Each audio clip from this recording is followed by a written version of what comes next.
Hello guys, നമുക്ക് N എസിൻ്റെ mileage ഒന്ന് ടെസ്റ്റ് ചെയ്ത് നോക്കിയാലോ. അപ്പോൾ ഒട്ടും സമയങ്ങളില്ല, നമുക്ക് നേരെ വീഡിയോയിലേക്ക് പോകാം. അപ്പോൾ ആദ്യം പോയിട്ട് എൻ എസിന് ഫുൾ ടാങ്ക് പെട്രോൾ അടിച്ചിട്ട് നമുക്ക് കാണാം. വണ്ടിയിൽ കുറച്ച് പെട്രോൾ ഉണ്ടായതുകൊണ്ട് 850 രൂപ അടിച്ചപ്പോഴത്തേക്കും ഫുൾ ടാങ്ക് ആയായിരുന്നു. ഇനി നമ്മുടെ അടുത്ത പരിപാടി എന്ന് പറഞ്ഞാൽ ട്രിപ്പ് റീസെറ്റ് കൊടുക്കലാണ്. അപ്പോൾ ഞാൻ ആദ്യം ട്രിപ്പ് എ എടുത്ത് നോക്കി. അപ്പോൾ ഇതിനകത്തൊരു ട്രിപ്പ് ഉണ്ട്. അപ്പോൾ ഞാൻ എന്ത് ചെയ്ത് അത് എടുക്കണ്ട, അത് കളയണ്ടെന്ന് ഓർത്തിട്ട് നേരെ ട്രിപ്പ് ബിയിലേക്ക് ഷിഫ്റ്റ് ചെയ്ത്. ബിയിലിട്ട് കഴിഞ്ഞ് നമുക്കിനി കുറച്ച് നേരം ഓടിച്ച് കഴിഞ്ഞിട്ട് നോക്കാം എന്താവുന്നു.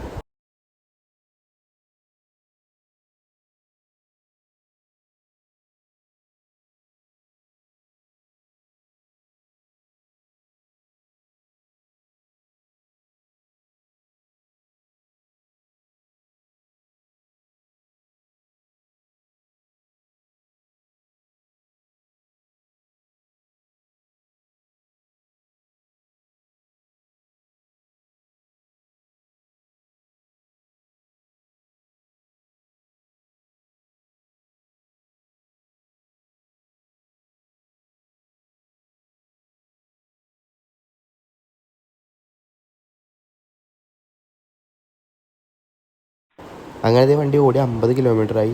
അപ്പോൾ നമുക്ക് ഈ ഒന്നും കൂടെ വണ്ടി ടാങ്കിൽ റീഫിൽ ചെയ്ത് നോക്കാം. ഇവിടെ എത്ര രൂപക്ക് അടിക്കേണ്ടി വരും, എത്ര ലിറ്റർ കയറും നോക്കിയിട്ട് അത് വെച്ചൊക്കെ ഡിവൈഡ് ചെയ്ത് നോക്കാം.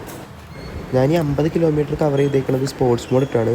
ബാക്കിയുള്ള മോഡ്സ് ഇടുമ്പോൾ എന്തായാലും ഇതിനേക്കായി കൂടുതൽ മൈലേജ് കിട്ടും. അപ്പോൾ ഈ സ്പോർട്സ് മോഡിൽ എത്ര മൈലേജ് കിട്ടിയെന്നുള്ളത് നമുക്ക് ഇപ്പോൾ ഒന്ന് ചെക്ക് ചെയ്ത് നോക്കാം.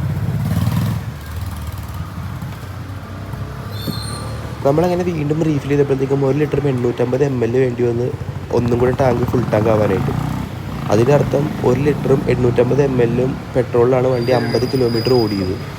അതായത് മൈലേജ് എന്ന് പറയുന്നത് 1 ലിറ്റർ പെട്രോളിനകത്ത് വണ്ടിക്ക് 27 കിലോമീറ്ററാണ് മൈലേജ് കിട്ടുന്നത്. ഇതൊരു ഡീസൻ്റ് മൈലേജ് ആയിട്ടാണ് എനിക്ക് തോന്നുന്നത്. നിങ്ങളുടെ അഭിപ്രായം എന്താണെന്നുള്ളത് കമൻറ്റ് ചെയ്യും.